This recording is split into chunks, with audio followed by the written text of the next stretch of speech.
to address any questions for our speakers, you can use the questions and answers tool in the Zoom platform. And the European Institute of the Mediterranean will be collecting all the questions, we'll be merging some of them so that we can discuss them at the end of our session. So the way this webinar is going to go, I'm going to present the three speakers and their organizations. And then I'm going to be asking each of them 3 questions, which they're going to answer separately, revolving around the same thematic areas, always with this focus on gender-based violence and how it's changed or not during this 2020, and also focusing on the context that I discussed, right, on the situation of Egypt, Lebanon, and Syria. The conversation will be in English. And once the session is over, the IEMed and the EuroMed Women's Foundation will gather all the conclusions and will create a report which will be available in English, French, and Arabic. So without further ado, I'm going to introduce the speakers that we have with us today. Ghida Anani. She's a medical social worker and a clinical counselor by training, and in 2012, she founded ABAD, Research Center for Gender Equality, of which she's also executive director. ABAD focuses on policy development, legal reform, gender mainstreaming, eliminating discrimination, and advancing and empowering women to participate effectively and fully in their communities. In 2016, the center launched a campaign against the Lebanese rape marriage law, Article 52, finally abolished in 2017, that was awarded the UN Sustainable Development Goals Action Award for the most impactful campaign globally in 2019. Ghida Anani combines her work at ABAD with her role as assistant professor in the Faculty of Public Health in the Lebanese University. Her teaching and her work at ABAD have awarded her numerous recognitions. She's an expert in gender-based violence and in child protection, topics tackled by her organization through the creation and dissemination of toolkits and pedagogical material focusing on Lebanon and the MENA region as a whole. Thank you, Ghida, for being part of the webinar. We have also with us today Mazen Hassan, trained in the domains of civil society and human rights. In 2007, she founded the association Nazra for Feminist Studies, together with a group of women activists from Egypt. Nazra, which Hassan also directs, aims to foster a feminist transformation of the political, socioeconomic, legislative, and cultural tissue of Egypt and the MENA region as a whole, particularly when it comes to defending women's rights. Mazen and Nazra were very active during the Egyptian revolution, documenting human rights violations taking place in Tahrir Square in 2011, and working with local organizations to support women facing sexual harassment and various forms of gender-based violence, providing them with medical, psychological, and legal support. Mazen Hassan faces a travel ban since 2016, which led to the freezing of Nazra's assets as well. This has not prevented her from working toward the defense of women's rights. Her work has received numerous awards linked to her commitment to end discrimination. So thank you, Hassan, as well, for joining us. And thank you, Zeina Kanawati, for also being here. Zeina Kanawati is a journalist and a documentary maker whose work focuses on the experiences of the Syrian diaspora. Zeina is advocacy officer of Women Now for Development. This association was founded in 2012 to, in her founder's words, and I quote, reinvent politics from the heart of violence and war. Due to the complex scenario in Syria, Women Now for Development has centers in the country, in Lebanon, in France, Germany, and Turkey.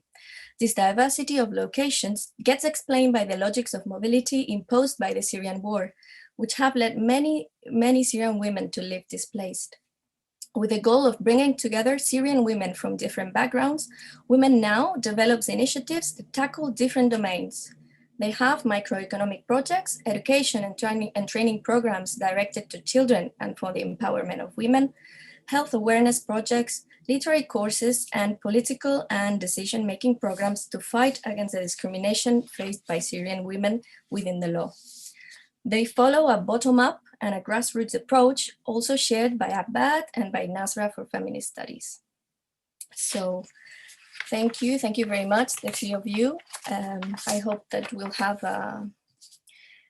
a fruitful dialogue between each other, and then remember that at the end of the webinar, at the end of the questions and answers between us, we'll have a few minutes to discuss with our audience here today the topics that they might find interesting. Okay, so let's start. I'm going to start asking Gida a question. Rida, could you start by telling us how gender-based violence has changed in Lebanon this year and why? Thank you so much for the space and for the opportunity to have a voice for women and girls and the right holders from Lebanon. I have to say that when it comes to gender-based violence in Lebanon, it's a little bit unique in sense of the composition. Because of the intersectionality and the interrelation between multiple layers that are affecting the lives of women and girls, in addition to the common denominator across the MENA and around the globe, I would say, when it comes to patriarchy. In Lebanon, in addition to the notion of patriarchy, we always struggle with the question of confessionalism, which is directly affecting the relationship of women, the life of women and the relationship of women with their partners, because it is the one dictating the legal structure that regulate the relationship at home and the relationship within marriage, in addition to the relationship between the woman and her role in general in the society. Adding to confessionalism, we unfortunately struggle a lot with corruptions, and the corruption is infiltrated with the entire layers of the state response or service delivery, with the complete lack of application of state due diligence when it comes to caring for the people affected by gender-based violence, and namely women and girls, which is entirely is done by the civil society and with no support from the state directly. So the situation is, it has been forever. Women are living and suffering and surviving gender-based violence every single day. But lately, I would have to say that the situation is becoming like really life-threatening, because it was added to it the question of financial crisis. And the lack of access to resources and the lack of access to financial resources, and even the labor market that is usually at the heart of protection of women, in sense of reinforcing their agency and independence and autonomy and ability to take decision over their lives. And the question of insecurity, which is putting women in a situation of reflecting and rethinking of their lives' priorities. We have seen an increase of number of women reporting during the first lockdown due to the pandemic. After the Beirut blast, for instance, we have seen decrease again, just because it was too much of existential question of where am I and where to go, and if I am to report now gender-based violence, what does that mean for my kids, for my future? Anyway, our entire security is in question, and the uncertainty is quite large. So women are really living nowadays with struggling with violence, but also with complete absence of any kind of prospect or any kind of prioritizing of their issues, in sense of access to information and access to service and access to long-term durable solution when it comes to protection and safeguarding their well-being and choices. So this is in a very nutshell. Okay, thank you, Rida. And I'm gonna ask now Mosen about the situation of Egypt. So what is gender-based violence in Egypt mainly related to in 2020? Has the pandemic changed or not the unfolding of this type of violence in Yeah, Egypt? thank you so much. And thank you for inviting me to such an important and inspiring talk, especially with my friend Rida and Zena. And I do think that in a day before the International Day to Combat Violence Against Women, having such a discussion from our region means a lot for me, because it is what we have been saying for years, and how this region and feminists from this region every day saying loudly that they understand their context well and they can fight, and honestly paying the price out of fighting one of the main social problems, and and honestly an epidemic for years in this region and in other parts of the world, of course.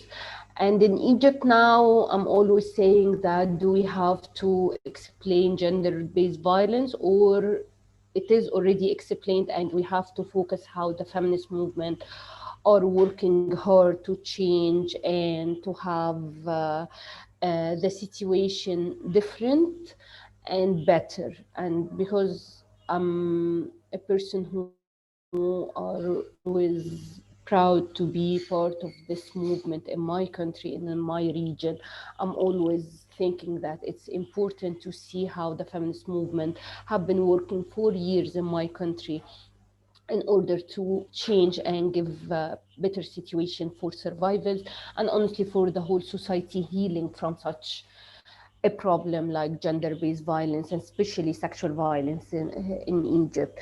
For years, this issue has been raised in different contexts in the public sphere, and we have been almost all the people in our country have been fighting us and saying it's all in your head.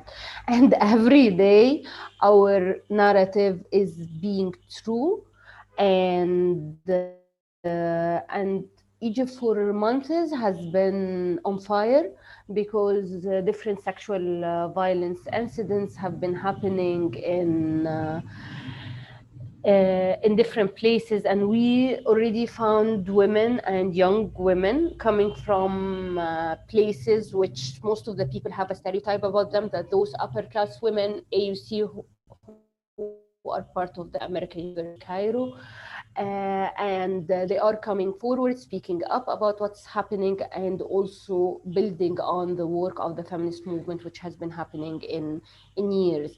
And honestly, this wave is a strong wave because it's coming from a hard time other generations have been fighting for this issue, and also in a time that in the long history and in the work of this movement to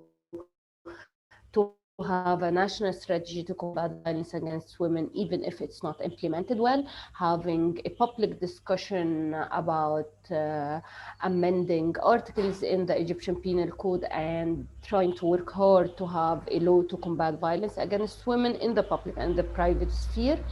Different feminist groups and feminist organizations have been working hard to focus on the prevention and also the protection and the journey for women to be a real survival by having access to different services. And the state has been adopting the narrative, even if they are not implementing other things. But at the same time, sexual violence and violence against women generally, and also other groups and the identity and the different sexual identity groups have been a public issue in Egypt in the last months. And maybe we had tradition incidents like Sarah Ghazi, our dear friend, has been committing suicide for months ago, and at the same time the different sexual violence horrible incidents happened in Egypt. But at the same time there is something happening. The pandemic is just giving us the clarity that it is an epidemic in our society. It's bringing, it has been increasing more and more in the time of the closure out of the pandemic, and also the closure of the public sphere, which Egypt has been suffering for years. And it's also saying clearly that even if you are trying to close the public sphere, you will find new generations coming and speaking up in a time you didn't think at all that this will happen. Thank you, Mosen, for presenting the difficult scenario, but also to introducing this idea that the pandemic can be a window for opportunity, right? And we move on to another very complex scenario, which is Syria. So Zeina, in this very difficult context, the Syrian context, could you draw a picture of gender-based violence this year? Yes, I can, of course, for this year, but we have to remember that we cannot disconnect the violence that women are facing this year with the long history of violence in the society and also within the conflict. We know that basically the laws are against women's rights since many, many long years. And even in the families, females are raised to follow, to be followers. And before the conflict, women in many cases didn't have the chance actually to choose if they want to be housewives or if they want to look for a job and continue their education. So, and when the conflict started, also the violence against women was more exposed, and they are, after losing many of the income providers who are the men, because men are mostly the ones who were killed in the war. Women are, they have to be the main income provider for their families, and they have to face different situations again, which they are not, the society and the whole situation is not accepting this. So of course there are many aspects when it comes to the conflict.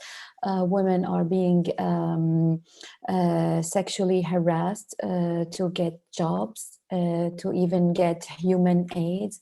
They are offered less salaries. They are not taken as qualified people for any job. So their economical situation is very, very bad. And also there is no support, and they are facing the conflict or the stigma after they come out of the detention. They face so many layers and so many violent who is not applied for the men also in the society. I would say that with the COVID-19, it actually happened on a very close time with the displacement of our team from inside Syria, from Idlib to other parts, because there were the attacks. There were the regime and the Russian attacks on the area. And there was the big displacement, which also exhausted us as a team inside Syria and outside Syria, because this is not the first time we are facing this displacement, and we are losing our loved people. And so women had to change their locations and to find safe places, which is very rarely found. And there is also, the situation is always an emergency situation, so you need also to give the response for the conflict, for the displacement, for the killed people, for the safety of the women. You have to find economical solutions, you have to find healthcare, and even the psychological care, like the support, which is not provided for them. And then the pandemic came, and that's also an extra burden, of course, because now they are stuck at homes or in tents, I would say, or in the camps. In the camps there is not enough. Of course, there is the hierarchy. There is the masculine powers over the women, and many girls we know inside the camps or even outside the camps, but in Syria, they were prevented from their right to go out to learn, because the learning stopped, the school stopped.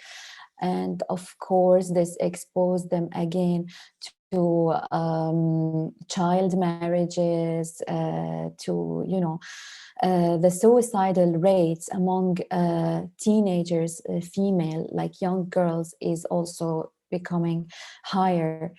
So there are so many layers, and we are actually at Women Now trying to really make deep research to touch exact challenges men are facing inside Syria, to be able to move forward, to find what could be done and how can we actually change this? How can we put the women to participate in the decision making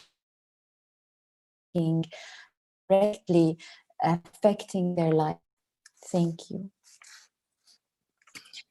Yes, thank you for this picture that the three of you have drawn, and that allows us to see how gender-based violence, or how the pandemic is another layer to a very multi-layered scenario, right, in the three different contexts. And let's focus now on the responses. Zaina, you were already discussing this idea that the three organizations, Abad, Nazra, and Women Now, have come up with initiatives this year to tackle these multi-layered scenarios, right?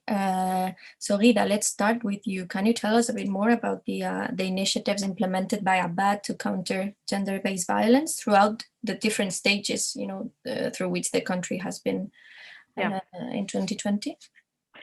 Yeah, so basically, I have to flag that is always as a key priority at a time of uncertainty, as it was in the country, starting with the so-called revolution back in October, and then the harsh economic crisis topped with the COVID-19, and then the blast, and then again the lockdown, and the permanent, let's say, insecurity in sense of instability due to the conflicts happening at in our neighboring country, whether in the occupied Palestine territory or also in Syria.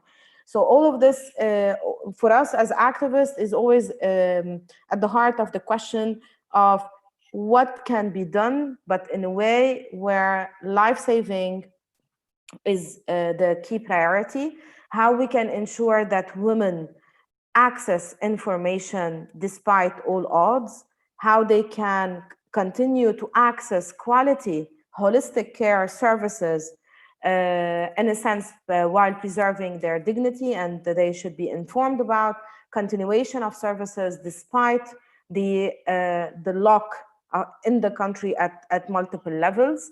And also the most important is that how they can be in the heart of what we're doing. In a way, I think one of the key priority for addressing GBV nowadays is ensuring the active participation and the informed engagement of right holders themselves at the heart of what we are doing.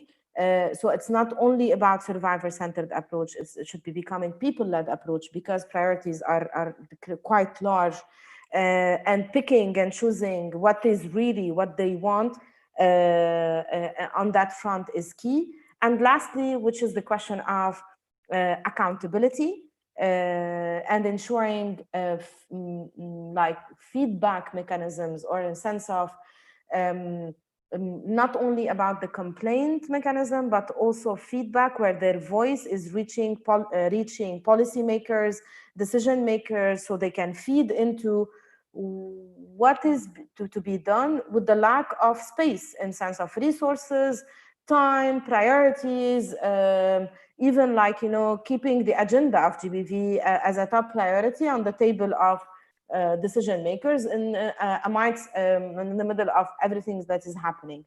That's why what we tried to do is to keep thinking out of the box and really keep the contact and the ties with the grassroots, with CBOs, with the women themselves, and let them drive what the organization is to do with what is possible this year. This was the bottom line for us. And hence, we produced one example of that work is the campaign Lockdown, Not Lock Up, which was in the middle of, after the start of the instability, economic crisis, people are kind of depressed, helpless, and hopeless, and staying at home. And then with the pandemic itself, with the key one top priority of letting women know behind the locked doors that despite the lockdown, the services are not interrupted. We're there breaking the isolation and the additional vulnerability, and also giving them a modality of calling and bridging with the external world, with letting them know that they're not alone, and mobilize community solidarity. For the girls, it was more of reaching out as well, using the cereal boxes with the distribution of food kits, where we were putting like actually camouflage messages, telling them like, okay, you're gonna grow old, you need to take care of your body, and also no one has the right to harm you. And if you wanna talk with someone, we're there. Because even for juvenile, it was an additional challenge on that front, because you're not able to go door to door, they're not going to school, they're not going in community. Traditional media is far from even tapping on social issues. So, and if the perpetrators are the parents themselves, so we needed to find a way to sneak into the house and letting them know that they're not alone as well.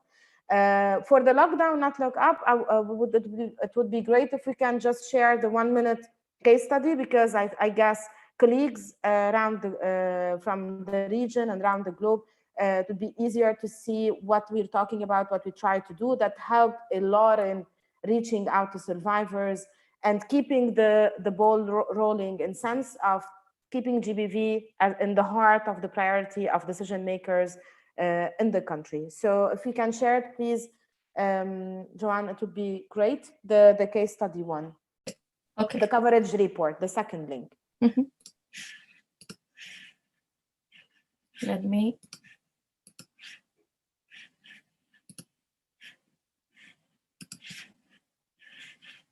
Can you see it?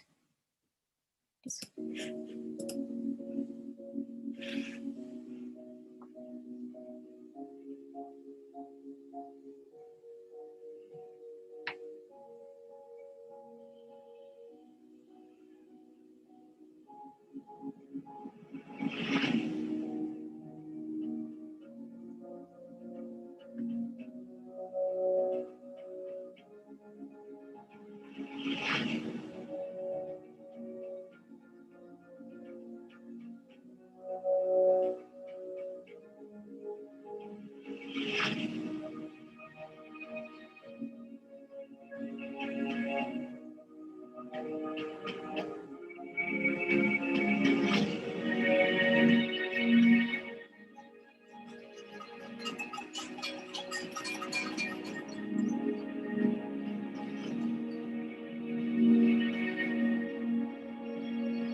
And 8 jumping jacks.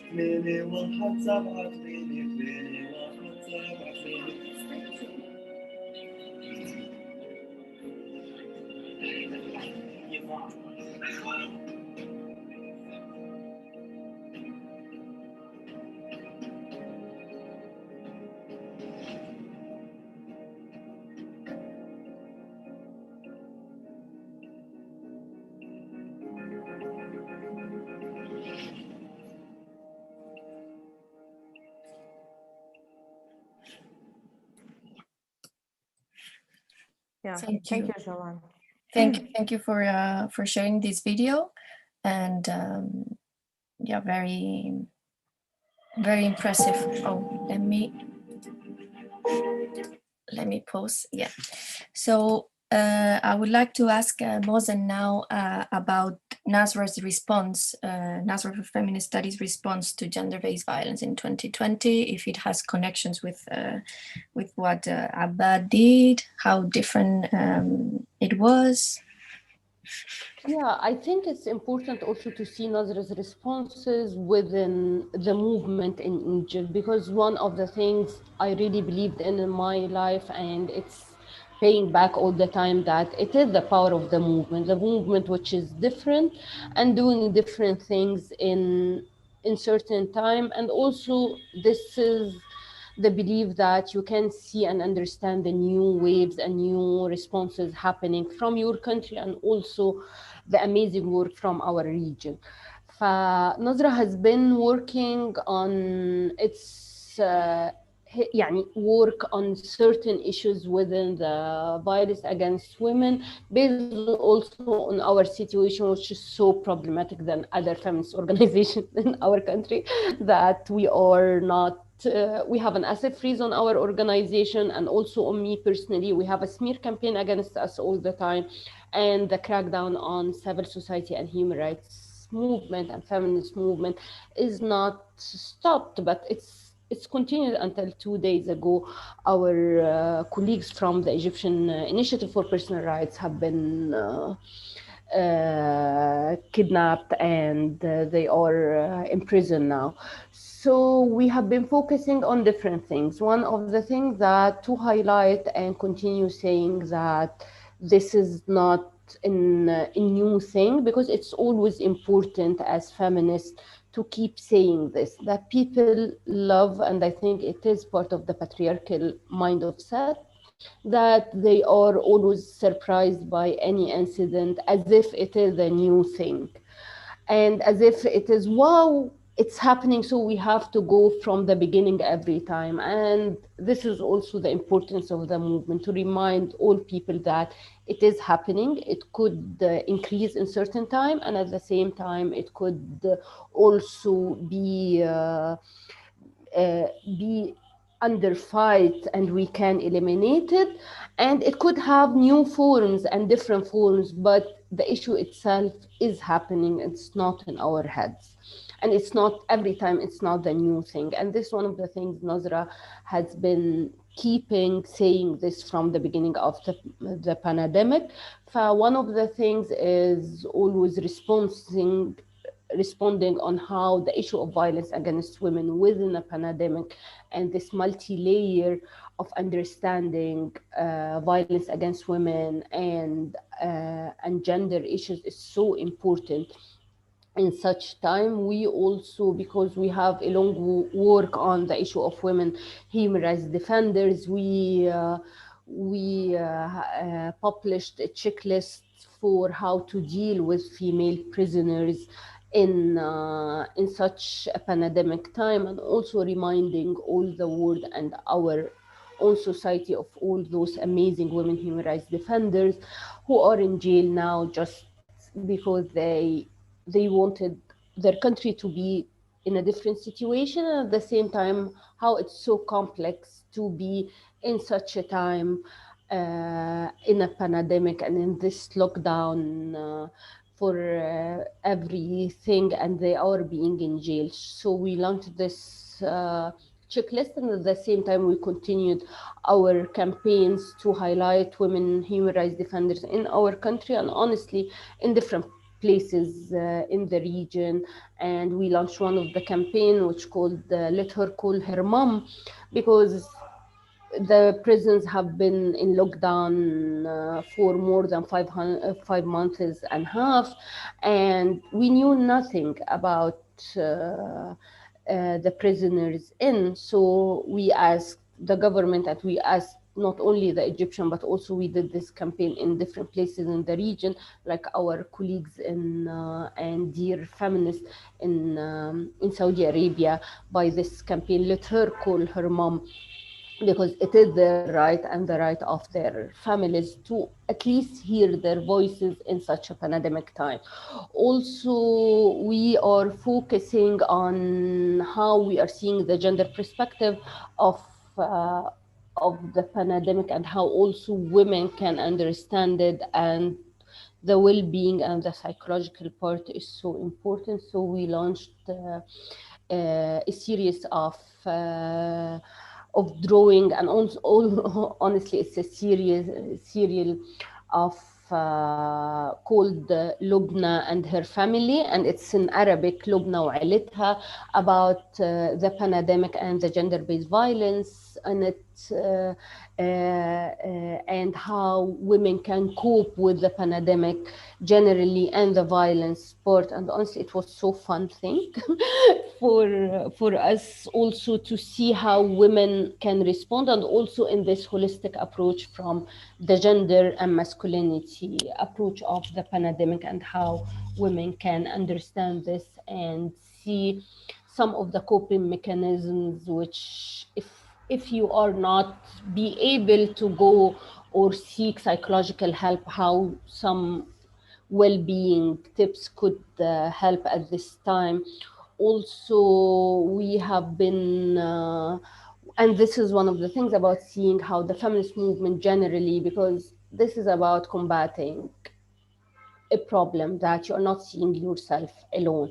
So I have also to say that the feminist movement is so strong in such a hard time in different levels. So other organizations who have better situation, like more than us, they have been doing their open their hotlines for survivors and women to call them to seek medical, legal, and psychological support. Also, the new generation have been coming from different new ideas, like we had for the first time last week an online forum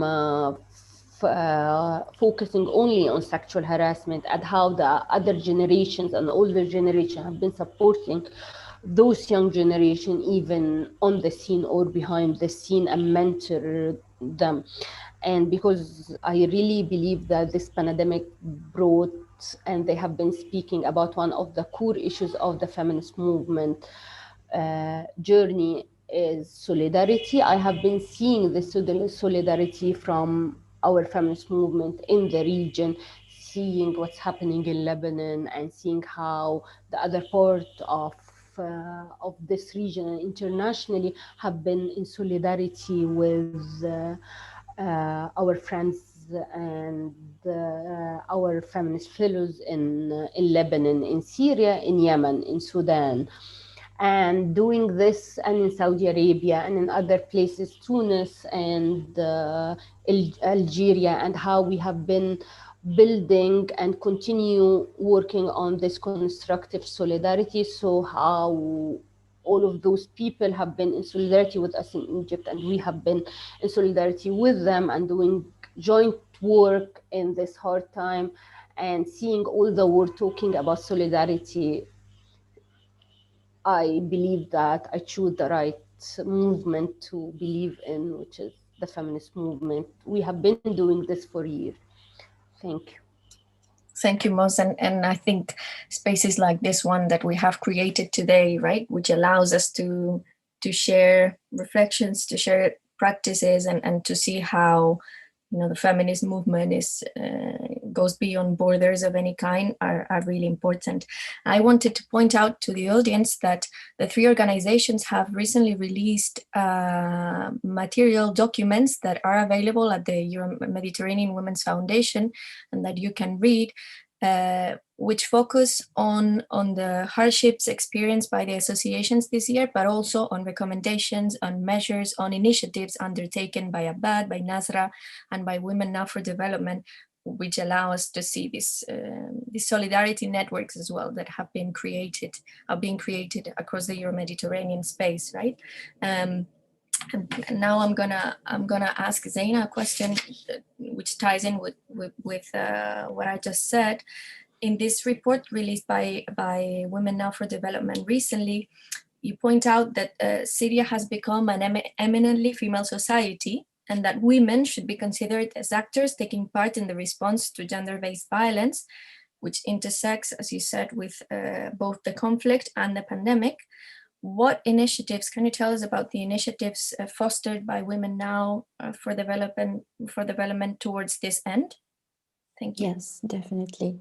First, I want to say that I agree totally with Rita and Muzin about their struggles, because we are all in different situations, but we are facing very similar struggles. So, and I do agree that the feminist movement around the Middle East and Africa is becoming really, it's starting, and it's really moving forward. There is a lot of awareness about it now. There are more feminists and more activists working toward that. Going back to your question, I would say, of course, with the pandemic, with the displacement that recently faced our teams, it was very difficult. Reaching out to them was very, very difficult. However, first, we found that women inside Syria, there are those stories of resilience. They are always fighting. They are trying to find ways to adapt and find solutions how to maintain their ability to continue to support, to be active. I never met women as strong as these women in the conflict. What we know from our communication together, that they lost the economical support, of course, due to the pandemic, due to the conflict and the whole situation. So we're working now on a project to really touch what is needed to be done, and how can we provide opportunities to support them economically. And the ideas mainly come from them, because they know what they need and what is missing and what is even possible, because not everything we think is good is actually accessible in reality. So they are the ones who tell us where they can see the opportunities. As I mentioned before, that we have lost the communication with the girls and the teenagers, and those are also main actors in their societies, because since the pandemic and they are stuck in their homes or the tents, they are doing more of the house chores. They are prevented from their education and from also the communication that they need. And of course, I told you the suicidal rate is getting higher among this age group. And when we talk to them, we see a lot of energy, that they want to do something and they want to, continue. What we are looking for, of course, is how to provide the education for these girls in such sensitive periods of lives, how to reach them, how to provide maybe a good internet access for them, how to try to reach out to their families, to convince them for the importance of the girls having access to computers. We would provide computers or mobile phones or internet access. And we are working also on reaching out to these girls to support them psychologically.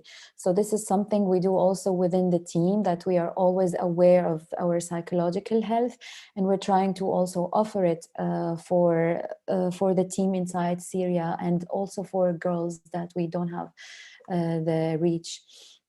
what I wanted to say also, that the situation keeps changing. So the paper that we have just produced recently of COVID-19 and women in Syria, that was like, it's for the beginning of the 2020. And you know that the situation is always changing.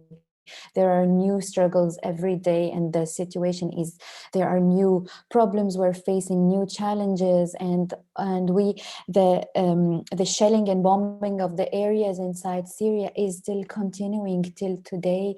There is no safety. We are in always emergency situation to respond to the basic needs of staying alive, and then the protection of women. I would just add also one more thing, that we have the challenge of dealing with so many authorities on the political levels because of the division of Syria. Now we don't have access, of course, to all the regions, and we have to deal with so many authorities who are mainly male authorities, and there is the militarization that we are also facing. We have to communicate with military parts, with groups that we don't want actually to communicate with, but we have to find a way on how to support the women under their authority.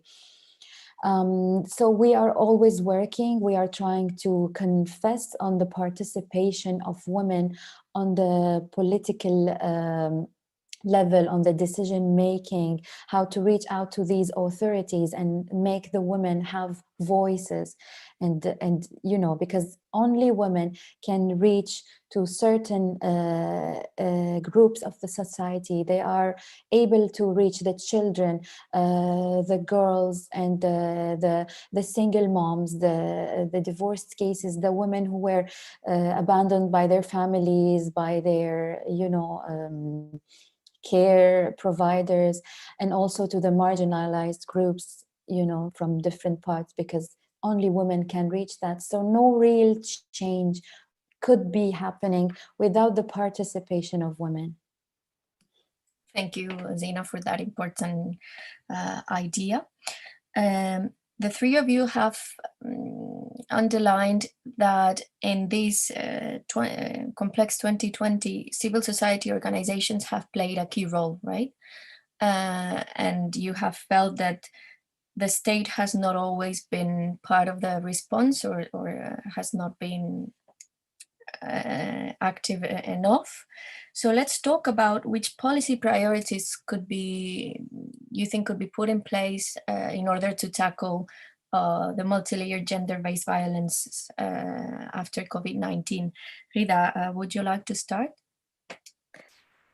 Yeah, I would say basically one of the priorities are many. But for me, it's really ensuring a kind of mainstream of PSEA, which becoming like a big concern from one side. Really operationalize various national action plans in sense with the clear cut on state responsibility and political will, and especially the national action plans on 1325 in the region and in Lebanon, which should also be budgeted, and aligning local legislations in a way with international standards and various treaties that any government is ratifying or signing. In the country, we still have a series of legislations that are still discriminatory against women and girls, from nationality, the right to pass the nationality to the children, multiple, like, you know, discrimination under the penal code, under crimes, sexual violence crimes, and the famous personal status code that is still depriving mothers and the women from multiple rights, equal rights, under marriage and divorce. Here, like as a key, I would say, is we need to all foster keeping gender-based violence in the heart of the priority of governments, on the level of, when it comes to policy, not dividing it as a standing alone issue, as if it's separated from public health agenda, security and peace agenda, economic agenda. It needs to be like really perceived as one chunk that can make any country to be healthy and really have prospects for the future. Our major problem is dividing the rights under the Human Rights Convention. I guess this is where we start to lose when we started to make this division between various groups, as if it's a woman word versus everything else. It's disabled word versus anything else. That's key issue. That's a key problem. And also the bridging between academia and activism. And this is where I really like to flag it as top priority, the silo where all the research, all the action research that we're doing, baselines, the data collection, even recommendation that stay on paper with a complete gap between this understanding of what's happening and the activism that is happening on the ground, and vice versa. Also, the activism is done like in a way where we're not basing always the work on scientific and evidence and theories and so on and so forth. So that's what I wanted really to flag in short. Thank you. So yeah, highlighting the cross-sectional nature of the fight against gender violence is something that the three of you always also shared, right? Mohsen, do you think that Nazra has rethought its mission following the pandemic and the long-term imprint of the pandemic, considering everything that you've said? Yes, because it is how Nazra has been constructed from the beginning, that it's part of this movement. So the goal is the same, but the techniques have been changing all the time. And maybe this is one of the things made us, with all harsh incidents and targeting for us, we could continue on doing things, that we are seeing things time and space. So maybe in certain time we can do things, but in other time we couldn't, but we can create other things. And I do think that this is one of the importance to see Nazra's work and the feminist movement work in Egypt and in the other region from this perspective. So we use, because when we had spaces, we used to give hundreds of medical, legal, and psychological support that we couldn't now, based on different things, from the security and taking care of the security of the survivors before us, and at the same time the less of the resources, based on the pressure we had and the asset freeze on us. But at the same time, it's really important to see how the movement could continue in different layers. And I'm seconding Rida on this, that how the political will is so important, and why we are asking the state to do these things, because it is the state responsibility. So the movement can work, but at the same time it is the state responsibility. And I'm always advocating for this, that we as feminist movement could be the policy creators, the narrative creators. We are not interlocutors, like Rida has been mentioning about the academia. It's also about the state, that we are not those grassroots people who are not connected with women and societal issues. No, we could be the policy creators, and they have to listen to us, not as interlocutors, but as people who are owning our society, and we know, and honestly we know better about what's happening. Yeah, thank you. And Zaina was also pointing this out, right? The importance of letting women and everyone in the civil society speak up for their needs and in order to come up with better solutions, you know, or with tailored solutions. Zaina, do you think that the fight for gender equality when it comes to Syrian women has been affected by the pandemic? And would you like to comment on the on this idea that you mentioned, that your team is widespread and is the diaspora, you know, has forced your team and Syrian women in general to live in different places, and how does this intersect with the pandemic? Yes, definitely. When it comes to the pandemic, of course, everyone was affected, and it affected the feminist movement everywhere, and of course for the Syrian women. We have these like personal and small stories of the women that is not like heard, but there is the daily struggles. We know of women in different parts of Europe or Turkey or around who are from our team, and they are single moms, and they are worried that if they get COVID, that they will be in a hospital in a bad situation, and no one is there to take care of their children. You know, we have so many women who were affected in the diaspora. We know one of the women who was waiting for the documents for her children to join her from Turkey to Europe, and there is only few papers left to have them over after 3 years of waiting. And then when the pandemic came, everything stopped, and she had to wait again till the end of the 2020. There are so many, you know, so on the personal level, there are daily struggles for women, and the system all over the world, and of course in Syria, does not support women. There is no real support to make the situation easier. And they are the ones stuck at home mainly, because even personally, I was just trying during the pandemic to go out sometimes to co-working places which are still open, and I would notice that there are only men in these spaces. There were no women at all. Sometimes I was the only woman trying to work professionally from these places, which means that women always have less priority for their jobs, for their professionality, for their academic lives. And so there are so many stories to tackle, but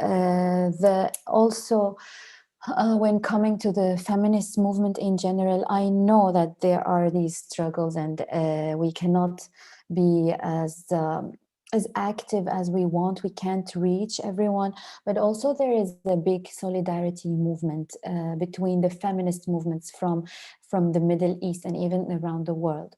We were also able during this time to communicate. We were communicated by a Palestinian feminist organization that they somehow got a letter from a woman inside Syria who's in need for help, and they just communicated it with us, and we managed to bring the support needed to this woman through this Palestinian NGO. We really found solidarity from all over the world, from all the feminist activists. Also, on a different level, we are working on producing the feminist knowledge that is missing. So we have during 2019 and 2020, we produced so many reports that I would just put a link for it here on the discussion for people to go back to, because we are really researching on how to introduce feminist knowledge that is for Syrian women in this situation, that is also coming from the grassroots of the whole challenge and the situation. We have many reports on sexual gender-based violence, on the detainee women who are coming out of the detentions with the stigma.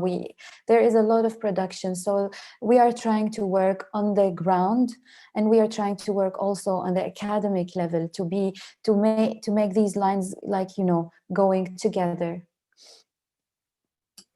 Thank you.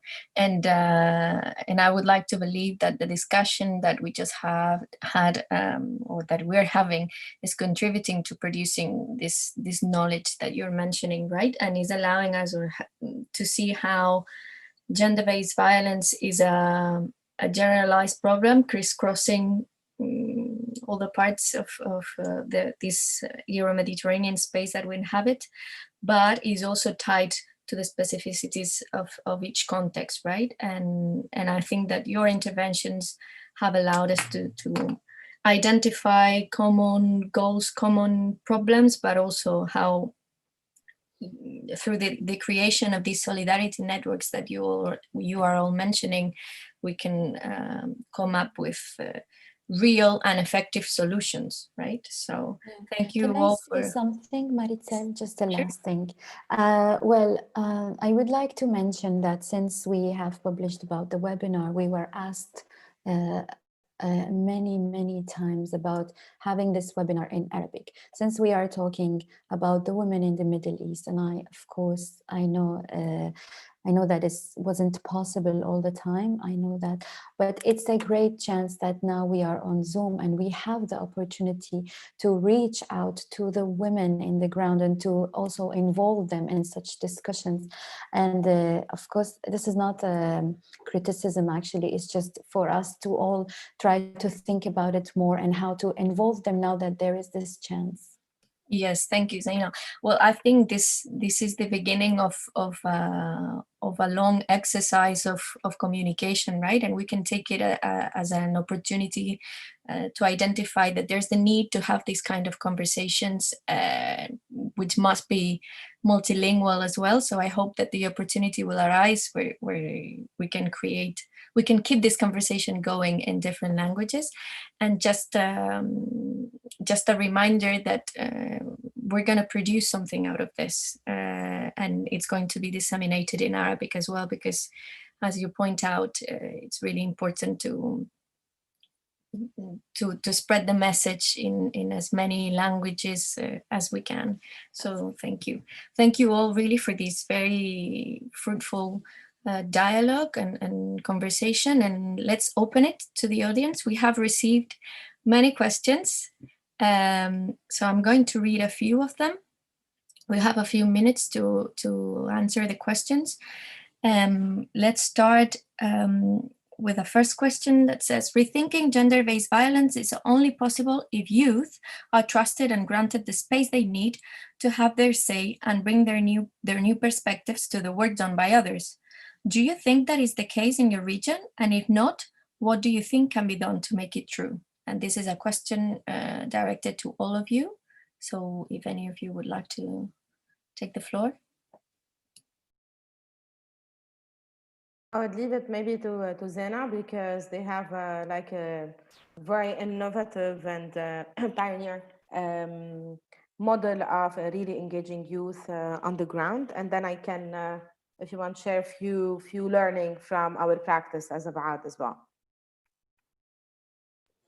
Thank you, Rida.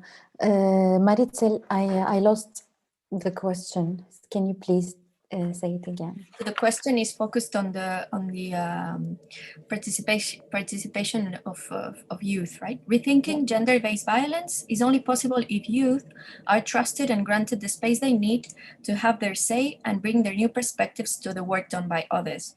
Do you think that is the case in Syria? And if not, what do you think can be done to make it true?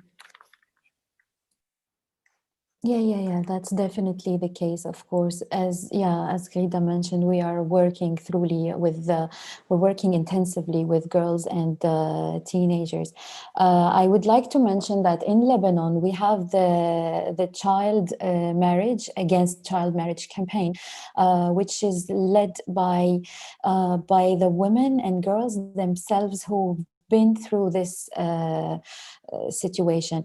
They are the ones who are raising awareness, who are holding the seminars and opening the discussions with families about this issue, communicating with the teenagers themselves. with the children, I would say, who were forcibly married. And we think it's very, very important that we can see the change that we are making in the society, even if it's, of course, on a small level, but we can see the change. We managed to let them announce it loudly for many, many families in the camps and also in their houses, that they were posting posters on their doors saying, we are against child marriage. So this is a public thing, public action.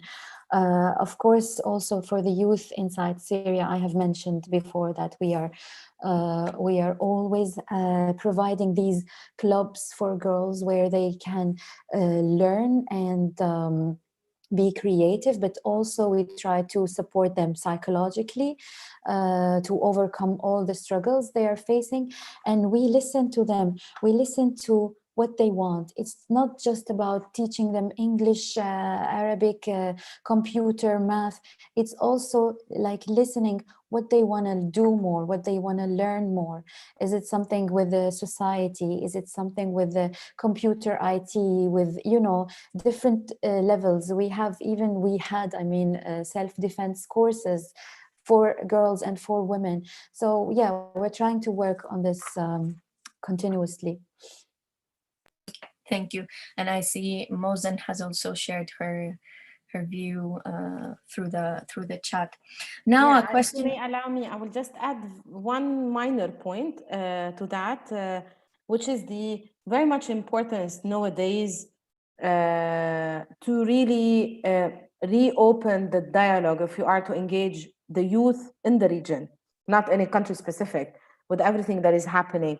There's a kind of gap nowadays between the thinking, the understanding of various concepts, and even really having this kind of dialogue and conversation on redefining priorities, redefining what do we mean by democracy, what do we mean by various very essential key core concepts in really shaping citizens in the MENA region, and also how change can happen nowadays with all the advancement and the technology and the open border across various countries. But most importantly as well, we need to redefine and find what is the driver, what can motivate the youth, and how they can really engage and lead the change that we would like to see in our region. And this cannot happen in the traditional way. Really thinking out of the box, and finding the drivers of motivation and the drivers of social norms that is shaping the behavior of youth nowadays with the new institution of socialization is key to be able to see, to say, okay, how do we invest and where and why and how? Thank you, Rida. Mozen, now a question addressed to you. So gender-based violence in Egypt isn't just about the different kind of violence targeting women in the society. It's also violence from the regime itself against women activists, journalists, and lawyers, which is something harder to face such thing and change it in the society, How are you trying to work in such dangerous atmosphere when just doing such job might risk your life? It is risking my life. It's not mine. Yeah, I think it's one of the main understanding of what's gender-based violence. And I really believe, and our organization has been believing for years, that it's not either or. It is between the public and the private, and with the different definitions of what's public and what's private, because it is something so multi-layered and complicated, and honestly, between seeing the state and non-state actors who are engaging in different violence against women and gender identities, because it is not an easy question or an easy answer. And honestly, violence in patriarchal, securitized societies, not only government, is so complicated, because sometimes without understanding what is this patriarchy and securitization, within the society, you couldn't understand why state people who are part of the society have been gathered together to violate women and close their mouths. You can see it clearly that it is a clear definition and implication of the patriarchy. They couldn't understand as typical patriarchal conservative men that there are women who are challenging them and women who want to own their bodies. Also, while seeing only the state perspective without seeing how all this closure of the public sphere, fear, targeting and closing every space, every civic space for people, how it is affecting the private. Because while you don't have a movement, you will not know what's happening. While you don't have a movement, you will not have this interlinking between the society and the state. And also the private is important, and we have been seeing this so complicated in Egypt for the last years. Different women have been coming publicly addressing how they have been sexually violated, raped, or sexually harassed by their colleagues in the movement, colleagues in the newspapers, colleagues in different places. And we can see how this movement was so hard and so criticized for those women. They wanted them only to address the state. So it's not easy, it's really complicated, but honestly, this is the state responsibility. The state responsibility that if a state actor with all his or her power, and they have to be under accountability more. And also it's the state responsibility to ensure policies, legal system, and safety and security for those women to be real survivors or others from gender identities. Because while you don't have spaces, so those people will not find any place to speak or not to be used. So genderizing the state policies is about understanding that it's not a comparison between state and non-state people. It is a problem happening in this country that there is a huge percentage of violence against women and gender identity people, and we have to address it. Precisely. There have been many questions regarding public policies that can, tackle this problem. So this is a question directed to all of you. Is there a real public policy on gender-based violence in your context? And if so, is it possible to share the steps taken to put in place a real public will?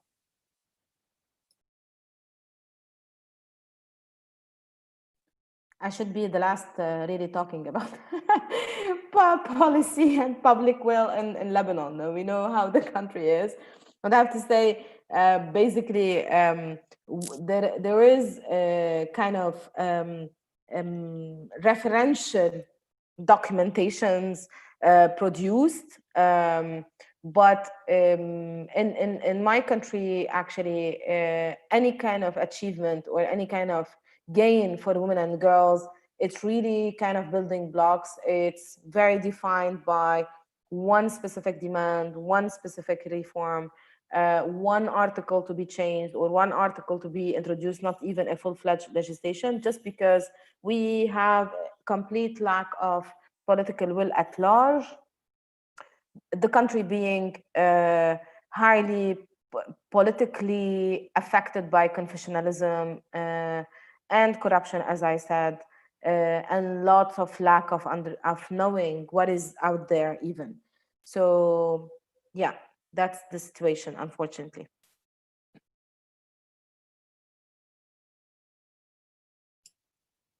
Zaina, Mazen, would you like to comment on it, or should we move on to another question?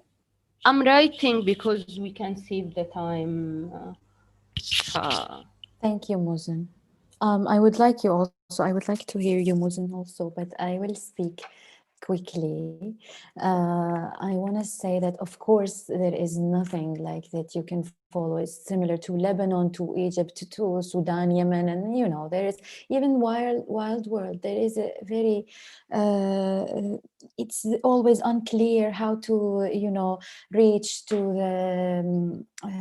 the to the good judges, to the process. It's never clear. That's why we are actually the only thing that is happening now, that there are some cases in Germany, which is there are testimonies from women and men, Syrian women and men who were facing sexual gender-based violence during their detention and also during the conflict, and those cases are finally like, you know, applied, and there is a discussion about it. It's gonna be, there will be something happening, I would say, on the low level, but also what we are trying to do, we are taking part of this campaign, which is called Syrian Road to Justice. And in this advocacy campaign, we are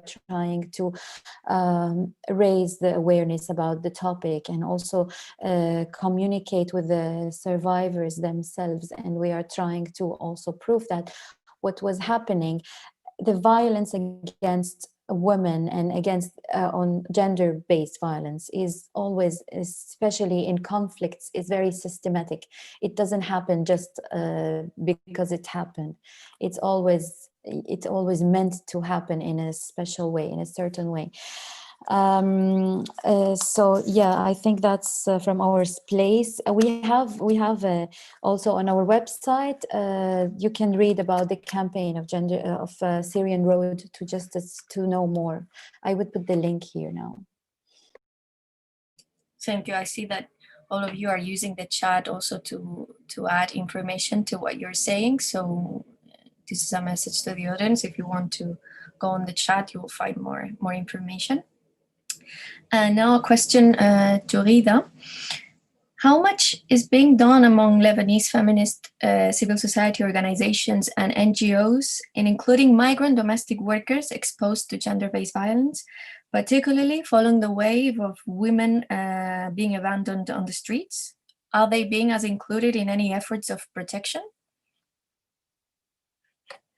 Yeah, the GBV sector actually, and the protection sector at large, and the humanitarian coordination body that Abad is part of, as well as an advisory board member. We have been pushing to ensure inclusivity across and prioritizing protection of various vulnerable groups and marginalized groups, including migrant domestic worker as key in the response itself. I would say, however, like as much as the feminist movement in Lebanon is quite strong, has been able to drive lots of change in the life of women and girls throughout the last years. However, for this year, it has been quite challenging for too many in continue accessing financial resources and continue the ability to coordinate among each other due to the situation. And as I said, the list of priorities of what to be done, and it's a question of life saving. So it has been a hard year for women rights organization, and continue to push as strong as it was before and the years before the various priorities due to the burden of sustainability and mobilization. As I said, the civil society in Lebanon is completely doing its work by itself. We don't get support from the government. We rely on fundraising and project-based and so on and so forth. So there are efforts, just to recap, there are efforts. I wouldn't say sufficient. I wouldn't say that it will drive the change as much as we want. Again, because it's also related to the political will. And the migrant domestic worker agenda in itself altogether is not a top priority, sadly. sadly. Okay, thank you, Rita. Some of the questions are also pointing out to the need to include the whole society when it comes to countering gender-based violence, right? All sectors of society. And this is a question directed to all of you. Can you share some of the most notable specific examples of campaigns, education that focuses on violence prevention by among men and youth, especially when in times of conflict, the way masculinity is understood tends to facilitate and even encourage violence and hence violence against women? Are there some form of gender trainings for men and youth that you can think of? Yeah, I can say something about this. I know that Rida and her organization are experts in this, but also I have to say that it's something so complicated in this region to talk about engaging men and masculinity. And I think it's also important to deepen the discussion in this thing. Yani I'm always saying that engaging men is problematic, but working on masculinity is really something so important, because it is seeing also the privilege and patriarchy and power dynamics, and also the fragile masculinity, because some of the work in our context, when it's not, يعني, working with men became something as obsession, and sometimes as something as feminist, that as if we are saying sorry that we are feminists, that no, we are not those second wave feminists who you think that they hate men and other things. But at the same time, I think it's also important to see masculinity perspective. We have been working on this perspective of masculinity from 2010.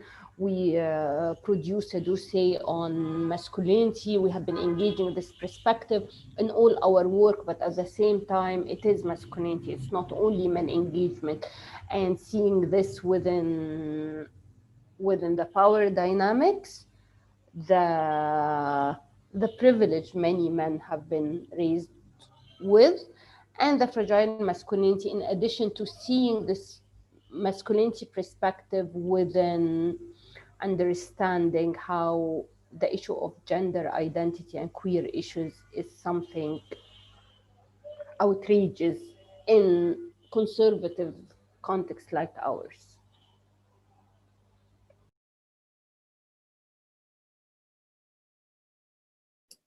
Rita, Zina, would you like to add? Mm-hmm. Yeah, sorry. Yeah, I can add. As I mentioned before, there is the campaign against child marriage, which we are leading in Lebanon. And for this campaign, also we have reached out to the male family, like the male characters in the families, because also they are the decision makers in such situations. So they are the one we're reaching out to, and we are communicating with them as well as the women, and they eventually are, talking to us, opening this discussion, thinking about it together. We have also managed to reach out to some people from the authorities, whether on the political or the religious level. So for them, or they are also male figures to go and, discuss it with the community.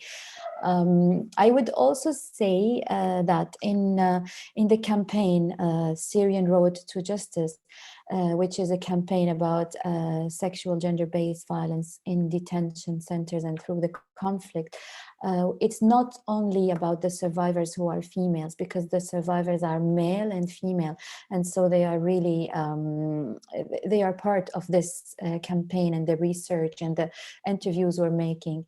We always have this communication. We don't want to isolate men from the whole conflict, but we are very sensitive on how to communicate it in a way that is also it builds this bridge and communication between all parts of the society. I would also add one more thing, that in our team at Women Now, we have great feminists males. They are really, they are our supporters, our friends, and they are making changes in their societies, in their families, in their surroundings. And also whoever we work with from the outside, I have heard many times from sometimes male translators and male graphic designers who worked with us that it was so interesting to read this. We love this, and it's great to know more about feminism, about this world that we were isolated from, because there is all these, you know, stereotypes about feminism. So I think there is this this effect is visible. And I know that Abad also includes trans people in the responses to the whole situation, right? Yeah, for us, it's quite inclusive. I would say even the approach of working with men and boys and addressing masculinities, positive masculinity is one of the modality that we operate around. We're very inclusive in the reaching out of profile of women, also transgender. Can see also there's a question about women with disabilities from colleague from Palestine. Which is already for us, it's very inclusive in the various, in the awareness, in the education, but also in the service delivery, in accessing our safe spaces or the emergency safe shelters. We have no restriction from any kind, nationality or ethnicity, gender, sexual identity, special needs, age. The only notion for us is being at high risk of GBV or being survivor of GBV, and also, of course, being having legal documents, which is obviously. But yeah. Okay, thank you everyone for your participation. It's time to end this webinar, and I would like to thank the speakers. Thank you, Mozen, Rida, Zeina, for engaging in this dialogue. Thank you to everyone who's been listening and asking questions. As I said at the beginning, this webinar had the purpose to rethink gender-based violence in a very complex context that we're experiencing. And it was organized on the occasion of the International Day of the Elimination of Violence Against Women, which is tomorrow. And I hope that this conversation will continue in the future. So thank you again for your time and your input. Thank you. Thank you all. Thank you, Maritzel, Rida, Mozen, for the fruitful discussion.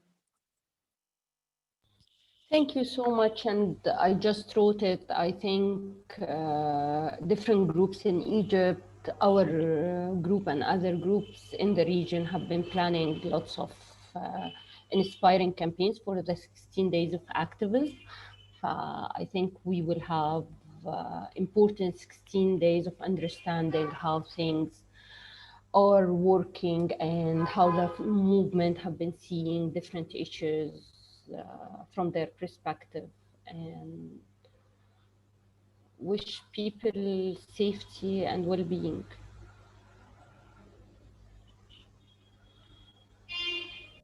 Thank you. Goodbye. Yeah, that's how. Thank you.